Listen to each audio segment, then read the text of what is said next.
بینہم، لوگوں کے درمیان اصلاح یعنی صلح کرانے کی فضیلت اور ان کے درمیان عدل یعنی انصاف کرنے کی فضیلت. یعنی اس کا یہ مطلب نہیں کہ جان بوجھ کر کسی کے خلاف بات کرنی چاہیے، لیکن یہ ہے کہ اگر کوئی اس میں یہ سمجھے کہ میرے ساتھ زیادتی ہو رہی ہے حالانکہ حقیقت میں نہ بھی ہو رہی ہو، تو صلح کی خاطر اس کو وہ بھی وقتی طور پر قبول کر لینی چاہیے. لیکن ساتھ ہی امام بخاری یہ لے آئے ہیں باب کہ ظلم مطلوب نہیں صلح میں، اصل فضیلت تو عدل ہی کی ہے. حدثنا اسحاق بن منصور اخبرنا عبد الرزاق اخبرنا معمر عن حمام عن ابی ہریرہ رضی اللہ عنہ قال قال رسول اللہ صلی اللہ علیہ وسلم، نبی صلی اللہ علیہ وسلم نے فرمایا، کل سلامہ، ہر جوڑ، من الناس، لوگوں کا، علیہ صدقۃ، اس پر صدقہ واجب ہے. یعنی ہر شخص جب صبح کرتا ہے تو انسان کے جسم کے ہر جوڑ کے بدلے صدقہ واجب ہو جاتا ہے. اور کتنے جوڑ ہیں جسم میں؟ 360. یعنی اتنا صدقہ تو ضرور کرنا چاہیے. اب ہر شخص 360 روپے یا اتنا تو نہیں نکال سکتا، تو اب وہ کیا کرے؟ نیکی کے کچھ کام کرے. اور اس میں سے ایک کام یہ ہے کہ کل یوم تطلع فیہ الشمس، ہر روز جس دن سورج طلوع ہوتا ہے جس میں یعدل بین الناس، لوگوں کے درمیان عدل کرے، تو یہ بھی صدقۃن، ایک صدقہ ہوگا. اور احادیث میں آتا ہے جس سے پتہ چلتا ہے امر بالمعروف اور نہی عن المنکر کرنا، بہرے کو زور سے بول کر سنوانا، اندھے کو رستہ دکھانا، کسی کا دل خوش کرنا، یہ تمام امور جو ہیں یہ صدقہ میں شمار ہوتے ہیں. یعنی ہر انسان پر روز صدقہ واجب. یعنی عموماً ہم کیا سوچتے ہیں کہ سال میں ایک دفعہ زکوٰۃ نکال دی تو کیا ہوا؟ صدقہ کر دیا. یا کبھی کبھار کوئی خدا نخواستہ پریشانی یا کوئی پریشان خواب دیکھ لیا تو صدقہ کر دیا، کیونکہ ہم عموماً صدقہ خواب دیکھنے پر ہی کرتے ہیں. لیکن یہ تصور جو ہے یہ محدود ہے. اسلام کا مطلوبہ تصور کیا ہے کہ ہر شخص روز کچھ نہ کچھ صدقہ کرے. اگر مال میں سے ہمت استطاعت رکھتا ہو تو مال میں سے کرے، اور اگر وہ ممکن نہ ہو تو اپنے اچھے طرز عمل، خدمت خلق کے ذریعے صدقہ کرے، اور اس میں صدقے کی نیت رکھے. اچھا یہ صدقہ ہوگا کیسے؟ اس لیے کہ اس پر وہ کوئی صلہ نہیں چاہ رہا. صدقہ وہی تو ہوتا ہے کہ جو ایک انسان دوسرے کے ساتھ ایسی بھلائی کرتا ہے کہ جس کے نتیجے میں اس سے کوئی اجر نہیں مانگتا. تو مراد یہ کہ لوگوں کے ساتھ ایسی بھلائیاں کرے کہ جس میں ان پر دین نہ رکھے کوئی بھلائی کر کے، بلکہ اللہ واسطے کی خیر خواہی کرتا رہے. تو یہ سب کچھ اس کے لیے صدقہ شمار ہو. ہاں اگر کوئی شخص اس لیے بھلائی کر رہا ہے کہ جواباً یہ بھی میرے ساتھ خیر خواہی کرے، اور اگر وہ نہ کرے تو آئندہ سے بھلائی کرنا چھوڑ دے، تو ایسی بھلائیاں صدقہ نہیں ہوں گی. باب اذا اشار الامام بالصلح، جب امام صلح کا اشارہ کرے، فابا، تو وہ انکار کر دے، یعنی اس میں سے وہ فریق جو ہے اس کو نہ مانے. حکم علیہ بالحکم البین، تو پھر حکم دے گا اس کو واضح حکم، یعنی پھر قاعدہ کا یا قانون کے مطابق ان کے درمیان فیصلہ کر دیا جائے گا. اس میں کیا مراد ہے؟ مراد یہ ہے کہ ایک تو صلح یہ ہے کہ اخلاقی طور پر کوئی بات سجیسٹ کر دی جائے یا کوئی مشورہ دے دیا جائے کہ اس طرح صلح کر لی جائے. اب اگر وہ اس پر بھی نہ مانے، صلح نہ کریں، تو پھر ان کو جھگڑنے کو چھوڑ نہ دیا جائے، بلکہ اس کے بعد اس معاملے کو عدالت میں لایا جائے اور قاعدے قانون کے مطابق دونوں کو حق دلوا کے صلح کرا دی جائے یا معاملے کو ختم کر دیا جائے. یعنی اس سے کیا پتہ چلتا ہے کہ جو صلح عام طور پر ممکن نہ ہو یا اس معاملے کا حل نہ نکلتا ہو، اور اس کے قائم رہنے سے مسلمانوں کے درمیان مزید فتنہ و فساد کا اندیشہ ہو. کیونکہ کیا ہوتا ہے عموماً کہ دو لوگوں کا اختلاف ہوا، کیا وہ دو لوگوں تک رہتا ہے؟ دو تک نہیں رہتا. ہوتا یہ ہے کہ یہ کچھ اپنے ہمدرد پیدا کر لیتا ہے، یہ اپنے ہمدرد پیدا کر لیتا ہے اپنے آپ کو جسٹیفائی کرنے کے لیے، اور یوں وہ انتشار جو دو لوگوں کے درمیان ہوتا ہے وہ پھیلتے پھیلتے بہت سے لوگوں کو اپنی لپیٹ میں لے لیتا ہے اور ان کا ایمان خراب کرتا ہے. ظاہر ہے کہ اس میں پھر غیبت اور چغلی اور کچھ جھوٹ اور بہت ساری چیزیں، اور اپنے آپ کو مظلوم ثابت کرنے کے لیے بعض اوقات الزام تراشی اور بہتان تراشی تک انسان اتر آتا ہے، جس سے عمر بھر کی نیکیاں ضائع ہو جاتی ہیں.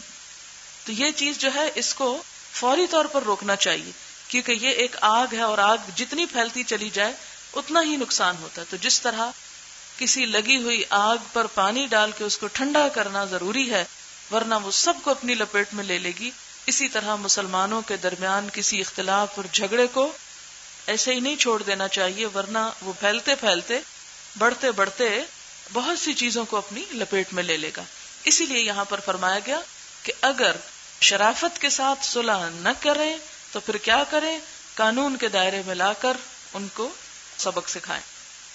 حدثنا ابو الیمان اخبرنا شعیب عن الزہری قال اخبرنی عروۃ بن الزبیر ان الزبیر کان یحدث انه خاصم رجلا من الانصار قد شهد بدرا، کہ حضرت زبیر جو تھے، زبیر بن عوام جو آپ صلی اللہ علیہ وسلم کے پھوپھی زاد بھائی تھے، کزن تھے، ان کا جھگڑا ہو گیا ایک شخص سے، من الانصار، انصار میں سے۔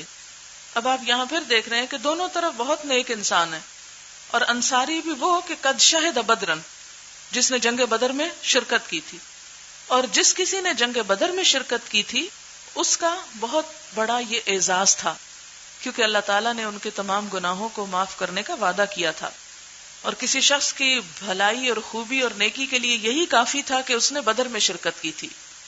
تو یہ اب بدر میں بھی شرکت کر چکے تھے، لیکن اتنے نیک انسان ہونے کے باوجود جھگڑا ہو گیا، اور کسی بھی نیک انسان سے دوسرے کے ساتھ جھگڑا ہو سکتا ہے۔ تو ہوا کیا کہ وہ جھگڑا پیش کیا نبی صلی اللہ علیہ وسلم کے پاس، الی رسول اللہ صلی اللہ علیہ وسلم۔ کس معاملے میں جھگڑا تھا؟ فی شراجن، ایک نالے کے بارے میں، من الحرۃ، جو حرہ کی زمین میں تھا۔ حرہ مدینہ کے جوار میں ایک علاقہ جو پتھریلی زمین تھی، اس میں پانی کا ایک کھال آپ کہہ سکتے ہیں، کھال یا نالی بہتی تھی، اور وہ پانی ایسا تھا کہ کان یسقیان بہ کلاہما، اس سے وہ دونوں ہی اپنے کھیتوں کو پانی پلاتے تھے۔ کون کون؟ یہ بدری صحابی اور حضرت زبیر۔ اور آج کل بھی آپ دیکھیں کہ گاؤں میں اکثر جھگڑے پانی کی وجہ سے ہوتے ہیں، جو کھیتوں کو سیراب کرنے کے لیے ہوتا ہے۔ تو جو لوگ گاؤں کی زندگی سے واقف ہیں وہ اس بات کو بہت اچھی طرح سمجھ سکتے ہیں کہ یہ بات واقعی جھگڑے والی باتوں میں سے تھی۔ فقال رسول اللہ صلی اللہ علیہ وسلم للزبیر، تو آپ نے زبیر سے کہا، آپ صلی اللہ علیہ وسلم نے، اسقی یا زبیر، پہلے تم پانی پلا لو، ثم ارسل الی جارک، پھر اسے چھوڑ دو اپنے پڑوسی کے لیے۔ فغضب الانصاری، تو اس فیصلے پر انصاری جو تھا وہ ناراض ہو گیا کہ آپ نے پہلے اسے کیوں پانی لینے کے لیے کہا اور مجھے بعد میں کیوں؟ فقال یا رسول اللہ ان کان ابن امتک، کہ اے اللہ کے رسول صلی اللہ علیہ وسلم، آپ یہ فیصلہ اس لیے کر رہے ہیں کہ یہ آپ کی پھپھی کا بیٹا ہے۔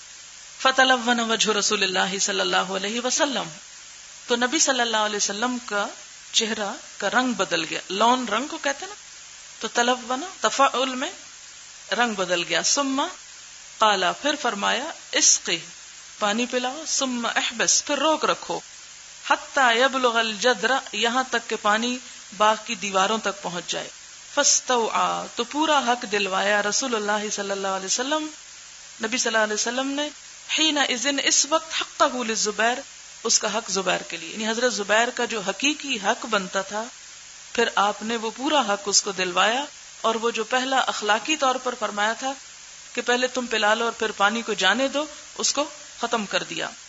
وکان رسول اللہ صلی اللہ علیہ وسلم، اور نبی صلی اللہ علیہ وسلم نے قبل ذالک اشارہ علی الزبیر، حضرت زبیر کو اشارہ کیا تھا، برأین، ایسی رائے کے ساتھ، سعۃ لہ وللانصاری، جس میں وسعت تھی حضرت زبیر کے لیے بھی اور انصاری کے لیے بھی، یعنی دونوں کا بھلا تھا۔ فلما احفظ الانصاری رسول اللہ صلی اللہ علیہ وسلم، تو پھر جب انصاری نے حضور صلی اللہ علیہ وسلم کو غصہ دلایا، استوعى للزبیر حقہ، تو حضور صلی اللہ علیہ وسلم نے اس کے بعد حضرت زبیر کو پورا حق دلوا دیا، فی صریح الحکم، واضح حکم کے ساتھ۔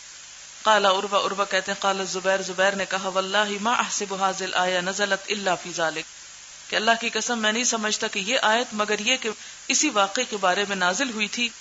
فلا وربک، پس نہیں قسم تیرے رب کی، لا یؤمنون، وہ ایمان نہیں لائیں گے یا مومن نہیں ہو سکتے، حتی یحکموک، یہاں تک کہ وہ منصف بنائے آپ کو، فیما شجر بینہم، اس معاملے میں جس میں ان کے درمیان اختلاف ہو گیا۔ باب الصلح بین الغرماء، قرض خواہوں کے درمیان صلح کرانا، واصحاب المیراث، اور وارثوں میں صلح کرانا، کیونکہ عموماً جھگڑے کہاں پیدا ہوتے ہیں؟ ورثے کے تقسیم کے موقع پر. والمجازفت فی ذالک، اور اس میں اندازے سے کام لینا، کیونکہ بعض اوقات آپ دیکھیں کہ جب صلح کرائی جاتی ہے، آپ کو وہ کہانی یاد ہوگی، وہ جو ایک بندر والی تھی کہ دو جانور جھگڑ رہے تھے، تو بندر نے کہا میں تمہارے درمیان انصاف کرتا ہوں، اور اس نے انصاف کیا کہ وہ پنیر پہ جھگڑ رہے تھے، تو اس نے آدھا آدھا پنیر جو تھا وہ ترازو کے دونوں پلڑوں میں رکھا، اور جب وہ اٹھایا تو دیکھا کہ ایک طرف سے ذرا جھکتا تو وہ کھا لیا، پھر دوسری طرف سے جھک گیا تو اس کو کھا لیا، اور کرتے کرتے وہ سارا ختم کر گیا. تو بعض اوقات یہ ہوتا ہے کہ اگر انسان اندازے کے اوپر اعتماد نہیں کرتا، کیونکہ بہت سی چیزیں پوری تول کے الگ نہیں کی جا سکتی، یا مثلا ایک مکان ہے جو دو لوگوں میں تقسیم کرنا ہے، اب مثلا اس کو درمیان سے بھی اگر پوری ناپ کے آدھی دیوار ڈالی جائے تو ہو سکتا ہے ایک طرف تعمیر زیادہ ہو، دوسری طرف نسبتاً کم ہو، یا ایک طرف جو سینیٹری اور دوسرا مٹیریل لگا ہے وہ زیادہ قیمتی اور دوسری طرف نسبتاً ایک طرف پرانی چیز ہے ایک طرف نئی چیز ہے.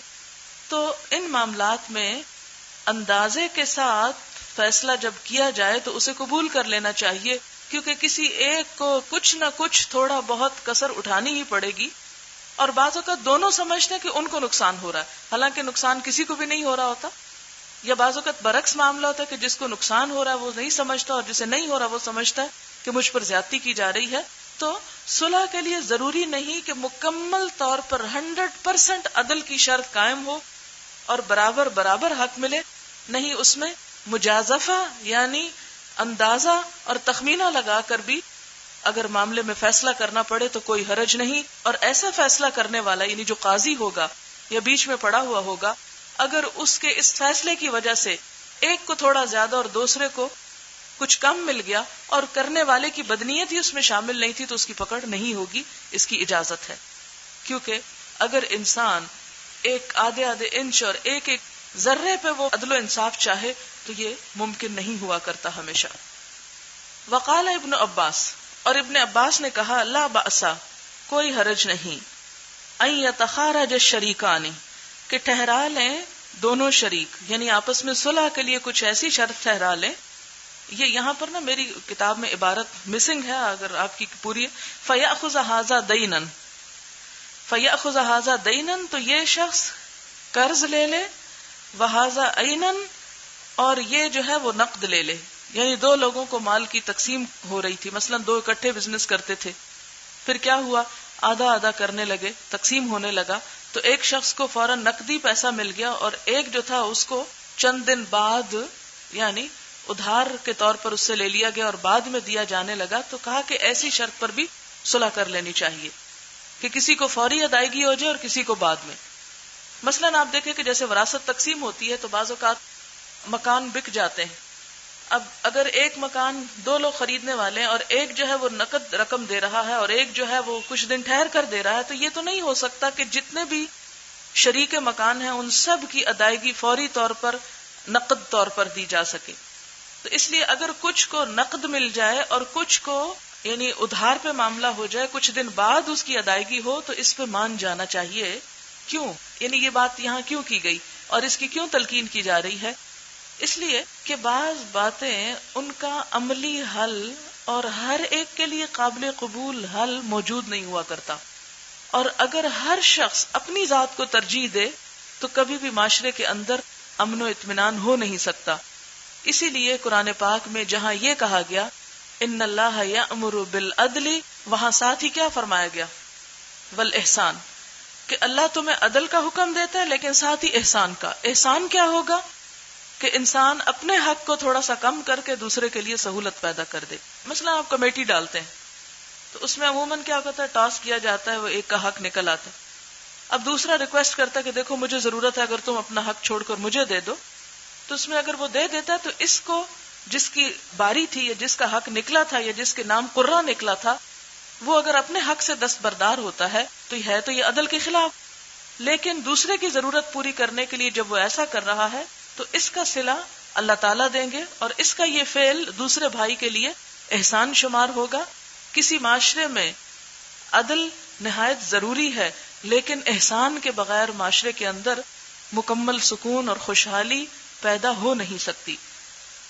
فَإِن طَوِيَ لِأَحَدِهِمَا، پھر اگر ضائع ہو گیا ان میں سے کسی ایک کا مال، مثلا جس نے نقد لیا تھا اس کا مال چوری ہو گیا، اور جس کا بعد میں ملنا تھا وہ بعد میں اس کو ملا تو اس کے پاس وہ تھا، لم يرجع علی صاحبہ، تو وہ اب اپنے ساتھی سے کچھ نہیں لے سکتا۔ یعنی جس نے فوری لیا تھا اگر اس کو لینے میں کوئی نقصان ہو گیا تو اب وہ یہ نہیں کہے گا کہ مجھے کیوں جلدی دیا تھا، اگر نہ دیتے تو میرا چوری نہ ہوتا، اب یہ تمہارا قصور ہے، تم نے چونکہ ایسا کیا لہذا وہ جو تمہیں ابھی ملے گا اس میں سے آدھا مجھے دے دو۔ تو یہ شرط جو ہے یہ باطل ہوگی، یہ درست نہیں۔ جیسا کہ آپ پیچھے تجارت اور بیع میں یہ بات بارہا تکرار کے ساتھ پڑھ چکے ہیں کہ البیعان بالخیار ما لم یتفرقا، کہ خریدار اور فروخت کرنے والا، گاہک اور دکاندار دونوں کا اختیار ہے جب تک کہ وہ الگ نہ ہوں۔ اگر الگ ہو جائیں تو پھر ہر ایک کا اپنا معاملہ، کہ دکاندار چاہے تو سودا واپس لے چاہے تو نہ لے۔ تو اسی طرح جب کسی معاملے میں کوئی بات طے ہو جائے اور طے ہونے کے بعد اگر کسی ایک کو کوئی نقصان ہو جائے تو اسے وہ نقصان اب اٹھانا ہوگا، اس کے ذمہ دار وہ دوسرے کو قرار نہیں دیں گے۔ اس میں بھی ہم دیکھتے ہیں آگے انشاءاللہ آپ صلح حدیبیہ کو آج تفصیل سے پڑھیں گے، اس میں آپ دیکھتے ہیں کہ حضور صلی اللہ علیہ وسلم معاہدہ ابھی لکھ رہے تھے کہ سہیل بن عمر کا بیٹا ابو جندل اسی وقت وہ بیڑیوں میں گھسٹتا ہوا آیا، اور آپ صلی اللہ علیہ وسلم نے اس کو پناہ دینا چاہی، لیکن سہیل نے کہا اگر آپ پناہ دیں گے تو ہم یہ معاہدہ کریں گے ہی نہیں۔ آپ نے فرمایا ابھی تو معاہدہ لکھا نہیں گیا، اس نے کہا کہ اگر نہیں لکھا گیا تو ہم لکھیں گے ہی نہیں۔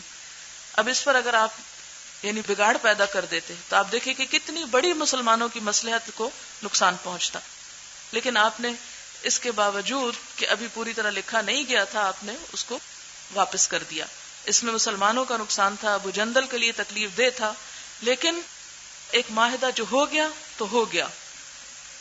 حدثني محمد بن بشار حدثنا عبد الوهاب حدثنا عبید اللہ عن وهب بن کیسان عن جابر بن عبد اللہ رضی اللہ عنہما قال توفی ابی وعلیہ دین، میرے والد کا انتقال ہو گیا اور ان پر کچھ قرض تھا، فارست علی غرمائہ، تو میں نے ان کے قرض خواہوں کو یہ پیشکش کی، ان یاخذ التمر بما علیہ، کہ وہ کھجور لے لیں اس سمیت جو اس پر ہے، یعنی کھجور کا باغ لے لیں، یعنی لگی ہوئی کھجوریں جو درختوں پہ پکی ہوئی ہیں ان کو قبول کر لیں قرض میں، یعنی اندازے سے لے لیں، مراد یہ ہے۔ فابوا، تو انہوں نے انکار کیا، ولم يروا ان فيه وفاء، اور انہوں نے سمجھا کہ اس سے قرض پورا ادا نہیں ہوگا، وفا نہیں ہوگا۔ فاتیت النبی صلی اللہ علیہ وسلم فذکرت ذلک له، تو میں نبی صلی اللہ علیہ وسلم کے پاس آیا اور آپ کو یہ بات عرض کی۔ فقال، تو آپ نے فرمایا اذا جددته، جب تم پھل توڑ لو، فوضعته في المربد، شاید آپ کی کتاب میں مدبد لکھا ہو، دال سے یہ رے ہے، مربد۔ مربد کہتے ہیں اس جگہ کو جہاں پر کھجوریں خشک کی جاتی ہیں، تو ان کو مربد میں تم رکھ دو تو مجھے بلا لینا۔ آذنت رسول اللہ صلی اللہ علیہ وسلم فجاء ومعه ابو بکر وعمر، تو پھر جابر رضی اللہ تعالی عنہ نے کیا کیا، حضور صلی اللہ علیہ وسلم کو بلا لیا جب کھجوریں توڑ لیں، تو آپ کے ساتھ ابو بکر اور عمر بھی تھے۔ فجلس علیہ، آپ ان پر بیٹھے، ودعا بالبرکت، اور ان کے لیے برکت کی دعا کی، کن کے لیے، ان کھجوروں کے لیے۔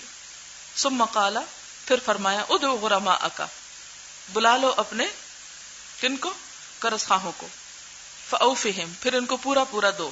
فما ترکت احدا له علی ابی دین، تو میں نے نہ چھوڑا کسی ایک کو بھی جس کے حق میں میرے باپ کے ذمے کچھ قرضہ تھا، یعنی سب کو قرضہ پورا دیا، الا قضیتہ، مگر یہ کہ میں نے پورا دیا اس کو۔ وفضل 13 وسقا، اور بچ رہی 13 وسق کھجوریں، 7 عجوہ، 7 وسق تو عجوہ کھجور تھی، و6 لون، اور 6 وسق لون کھجور کا نام ہے، اور 6 عجوہ، یا 6 عجوہ تھی، و7 لون، اور 7 وسق لون۔ فوافیت مع رسول اللہ صلی اللہ علیہ وسلم المغرب، تو میں نے پایا نبی صلی اللہ علیہ وسلم کے ساتھ مغرب کی نماز کو۔ فذکرت ذلک لہ، تو میں نے آپ کے سامنے ذکر کیا، یعنی آپ تو تشریف لائے، دعا کر کے چلے گئے، اس کے بعد کیا ہوا کہ وہ قرضہ چکاتے رہے، چکاتے چکاتے مغرب کی نماز کا وقت ہو گیا، تو پورا کر کے نماز کے وقت آپ صلی اللہ علیہ وسلم کے پاس پہنچے اور کیا کہا، فذکرت ذلک لہ، ان کے سامنے بات رکھی کہ یہ ہوا کیا کہ قرضہ بھی ادا ہو گیا اور 13 وسق کھجور بھی بچ گئی۔ فضحک، تو آپ ہنس پڑے۔ اس میں جو بات ظاہر ہوتی ہے وہ یہ کہ جس چیز پر ظاہر ہے کہ اس دور میں تو آپ صلی اللہ علیہ وسلم کی ذات تھی اور بہت بابرکت ذات تھی، جس کے لیے آپ دعا کر دیں پھر اس کے لیے برکت بھلا کیسے نہ ہو. حضرت انس کی مثال آپ کے سامنے. لیکن اس کے بعد ہم سب کے لیے بھی کسی بھی چیز پر جب ہم اللہ کا نام لیں اور اس کے لیے دعا کریں تو اس میں بھی انشاءاللہ برکت ہوگی، کیونکہ جس چیز میں انسان اللہ کا نام لے لیتا ہے اس میں شیطان دور ہو جاتا ہے. جیسے کھانا ہے تو کھانے پر کیا کہا گیا کہ بسم اللہ پڑھو. اگر بسم اللہ نہیں پڑھو گے تو شیطان تمہارے ساتھ کھائے گا، یعنی اس میں حصے دار ہوگا. وہ اب آپ کے نہیں میں نے تو ایک بریڈ رکھی تھی اور پوری کی پوری میں نے ہی کھائی، شیطان نے تو کچھ بھی نہیں اس میں سے کھایا. تو ضروری نہیں کہ شیطان ظاہر سے آدھی کاٹ کے آپ سے لے جائے. شیطان تو آپ کے جسم میں کیا ہے، خون کی طرح دوڑ رہا ہے اور شریک ہو، کیونکہ وہ جسم اس طرح داخل ہو جاتا ہے کہ آپ محسوس بھی نہیں کر سکتے. اب وہ وہاں پہنچ کر اپنا حصہ وصول کر لیتا ہے. آپ کھانے کے باوجود بھوکے رہتے ہیں، آپ کھانے کے باوجود کمزوری محسوس کرتے ہیں، آپ کھانے کے باوجود صحت مند نہیں ہوتے. تو یہ دراصل اس میں اور اسباب کے ساتھ ایک سبب یہ بھی ہے کہ جب آپ اللہ کا نام لے کر پکاتے نہیں، اللہ کا نام لے کر کھاتے نہیں، تو پھر اپنی تمام چیزوں میں شیطان کا حصہ لگاتے. یہ بات مذاق کی نہیں ہے، نبی صلی اللہ علیہ وسلم کی احادیث پر مبنی ہے. اور اسی طرح ایک اور روایت میں آتا ہے کہ جس چیز پر اللہ کا نام نہ لیا جائے وہ کیا ہے، ابتر ہے، وہ جڑ کٹی ہے، وہ پھر استقرار اس کو نہیں ہو سکتا، اس میں برکت نہیں ہو سکتی. تو برکت کا جو کانسیپٹ ہے کسی غیر مسلم کو تو سمجھ نہیں آ سکتا، اس لیے کہ اس کا ایمان ہی نہیں نہ اللہ پر نہ نبی صلی اللہ علیہ وسلم کی ذات پر. لیکن ایک مسلمان جو ہے اس کو اس بات پر یقین رکھنا چاہیے کہ اللہ کے نام میں برکت ہے. اللہ کا نام جس چیز پر لیا جائے وہ چیز جو ہے پوری ہوگی. اسی طرح مثلاً آپ تنخواہ میں سے خرچ کرنے لگے ہیں یا کسی بھی چیز میں، تو اس پر اللہ کا نام لیں اور پھر آپ دیکھیں کہ وہ پورا پڑتا ہے یا نہیں. آج آپ دیکھیں کہ جتنے لوگ خدا سے دور ہوتے چلے جا رہے ہیں اتنی ان کی زندگی میں برکت ختم ہوتی چلی جا رہی ہے، اور ہر وقت شکوہ ہے زبان پر کہ پورا نہیں پڑتا، پورا نہیں پڑتا. کہاں وہ صحابہ کرام تھے کہ تھوڑے میں بھی بہت کچھ پورا ہو جاتا، اور ہمارے آباء و اجداد میں بھی یہی چیز رہی کہ ان کی تھوڑی آمدنیوں میں بھی سب کچھ پورا ہو گیا، لیکن ہماری بہت میں بھی پورا نہیں ہوتا. اس کی کیا وجہ ہے کہ وہ اللہ کے زیادہ قریب تھے. جب اللہ تعالیٰ کے قریب ہوتا ہے انسان اور اس کے نام سے چیزوں کا آغاز کرتا ہے، مثلاً آپ اپنے نئے گھر میں داخل ہوں، اس میں اللہ تعالیٰ کا نام آپ لیتے ہیں، یا کوئی آپ لباس پہننے لگے یا کسی بھی چیز کو جب آپ استعمال کرنے لگے، حتیٰ کہ گھر میں داخل ہو رہے ہیں تو اس وقت بھی آپ بسم اللہ ولجنا بسم اللہ خرجنا پڑھ رہے ہیں. تو آپ دیکھیں کہ انشاءاللہ آپ کی ساری زندگی جو ہے وہ ایک اطمینان اور سکون اور قناعت کی زندگی ہوگی، جس میں وہ جو کیفیت ہے ایک خوف اور ایک پریشانی کی کہ یہ پورا نہیں ہوگا اور معلوم نہیں کیسے ہوگا، وہ ختم ہو جائے گی. ورنہ بہت کچھ ہوتے ہوئے بھی پورا نہیں ہو سکتا.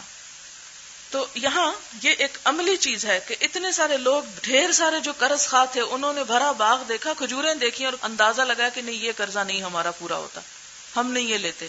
تو آپ صلی اللہ علیہ وسلم نے اس کا حل کیا بتایا کہ تم اب اس پر کیا کرو، یعنی مجھے بلاؤ.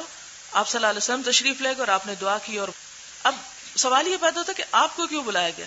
دراصل آپ آ کر یہ بتانا چاہتے تھے کہ کسی بھی چیز پر اللہ کا نام کیسے لیا جاتا ہے اور دعا کیسے کی جاتی ہے. ایک عملی نمونہ کر کے دکھانا چاہتے تھے تاکہ صحابہ کرام اس کو پھر بعد میں خود سے فالو بھی کر سکیں، اور واقعی اس پر پھر وہ برکت ہوئی. پھر اسی طرح یہ ہے کہ آپ اپنی زندگی میں بھی آزما کر دیکھ لیں. کسی بھی چیز کے بارے میں جب آپ کو فکر پڑ جائے کہ یہ پوری نہیں ہوگی، مثلا مہمان آ گئے ہیں اور زیادہ ہیں اور کھانا کم ہے، تو آپ آزما کر دیکھیں کہ جب آپ بسم اللہ پڑھ کر آپ اس کو سرو کریں گے تو وہ کھانا بچ جائے گا، لازمی طور پر بچے گا اور سب سیر بھی ہو جائیں گے. لیکن اگر اللہ کا نام نہیں ہے تو بہت کچھ بھی بے برکتی کا شکار ہو جاتا ہے.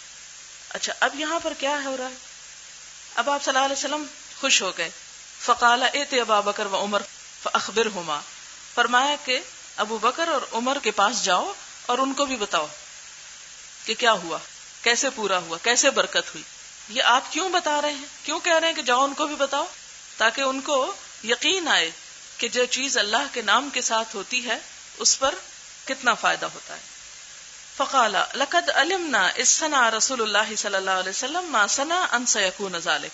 تو وہ دونوں کہتے ہیں کہ ہمیں پتا تھا کہ جو کام نبی صلی اللہ علیہ وسلم کریں گے اور جو بھی وہ کریں گے تو یہی ہوگا، یعنی اس کی ضرور برکت ہوگی. اور اب آپ دیکھیں کہ آپ اس میں درود شریف بھی پڑھ سکتے ہیں. درود شریف بھی برکت کے لیے بہت فائدہ مند ہے، کیونکہ حدیث میں آتا ہے کہ جو شخص ایک دفعہ درود شریف پڑھتا ہے اس پر اللہ تعالیٰ کی 10 رحمتیں آتی ہیں. جب 10 رحمتیں آئیں گی تو کس طرح کام نہیں ہوگا. وقال ہشام عن وہب عن جابر صلاۃ العصر، یعنی دوسری روایت میں عصر کی نماز کا ذکر ہے. ولم یذکر ابا بکر ولا ضحکا، اور نہیں ذکر کیا وہاں ابو بکر کا اور نہ ہنسنے کا، یعنی روایت کا اختلاف بتا رہے ہیں. وقال وترک ابی علیہ 30 وسقا دینا، اور میرے باپ پر 30 وسق قرض تھا. وقال ابن اسحاق عن وہب عن جابر صلاۃ الظہر، اور دوسری روایت میں صلاۃ ظہر کے ذکر آتا ہے. ہو سکتا ہے کہ وہ اپنے کام کے دوران ظہر پڑھنے کے لیے گئے ہوں، پھر آ کے پھر عصر پڑھنے کو گئے، اور پھر جا کر مغرب پڑھنے میں اپنے کام کو انہوں نے مکمل کیا ہو. اس لیے اگر مختلف روایتوں میں مختلف الفاظ آ جاتے ہیں تو اس میں کوئی بڑی پریشانی کی بات نہیں ہے. اچھا، اس میں آپ دیکھیں کہ آپ سوچ رہے ہوں گے کہ انہوں نے 30 وسق کیوں قرض لیا. پہلے زمانے میں اور آج بھی یہ ہوتا ہے کہ لوگ اپنی غذائی ضروریات کے پورا کرنے کے لیے گاؤں وغیرہ میں گندم دے کر سودا خریدتے رہتے ہیں، یا دکانداروں سے سودا لیتے رہتے ہیں، اور جب گندم کی فصل آتی ہے تو وہ جتنا لیا ہوتا ہے اس کو ادا کر دیتے ہیں. یہ طریقہ اس دور میں بھی تھا کہ انہوں نے مختلف لوگوں سے چیزیں لی ہوں گی، مثلا کسی سے گندم لی ہوگی، کسی سے کچھ اور لیا ہوگا، اور اس کے بدلے میں ان سے وعدہ کیا ہوگا کہ جب فصل تیار ہوگی تو تمہیں یہ لوٹا دیا جائے گا. اور ابھی وہ فصل تیار نہیں ہوئی تھی کہ ان کی شہادت ہو گئی، تو ان کے بعد ان کے بیٹے نے اس قرض کو ادا کر دیا. اور ایسا کرنا، یعنی اس سے ایک ضمنی مسئلہ یہ نکلتا ہے کہ ادھار پر چیزیں لینا جو ہے وہ جائز ہے اگر انسان کی نیت ادائیگی کی ہو. ہاں، اگر دھوکے کی ہو تو اور بات. باب الصلح بالدین والعین، کچھ نقد دے کر اور کچھ قرض کے ساتھ صلح کرنا. حدثنا عبداللہ ابن محمد حدثنا عثمان بن عمر اخبرنا یونس وقال اللیث حدثني یونس عن ابن شهاب اخبرني عبد الله بن كعب ان كعب بن مالك اخبره انه تقاضى ابن ابي حدرد دينا كان له عليه في عهد رسول الله صلى الله عليه وسلم في المسجد فارتفعت اصواتهما حتى سمعها رسول الله صلى الله عليه وسلم وهو في بيته فخرج رسول الله صلى الله عليه وسلم اليهما حتى كشف سجف حجرته. یہ حدیث بارہا پہلے گزر چکی ہے. یہاں سجف کا معنی جان لے پردہ، یعنی جب ان کی آوازیں بلند ہوئی تو نبی صلی اللہ علیہ وسلم نے گھر کا اپنے حجرے کا پردہ اٹھایا. فنادا کعب بن مالک، آپ نے کعب بن مالک کو آواز دی. فقال یا کعب، تو نبی صلی اللہ علیہ وسلم نے فرمایا یا کعب، اے کعب. فقال لبیک یا رسول اللہ. فاشار بیدہ ان دع الشطر، تو آپ نے اپنے ہاتھ سے آدھا قرضہ معاف کرنے کا حکم دیا. فقال کعب قد فعلت یا رسول اللہ. فقال رسول اللہ صلی اللہ علیہ وسلم قم فقدہ، تو پھر آپ نے کروز کو کہا اٹھو اور قرضہ ادا کرو، باقی حصہ ادا کر دو.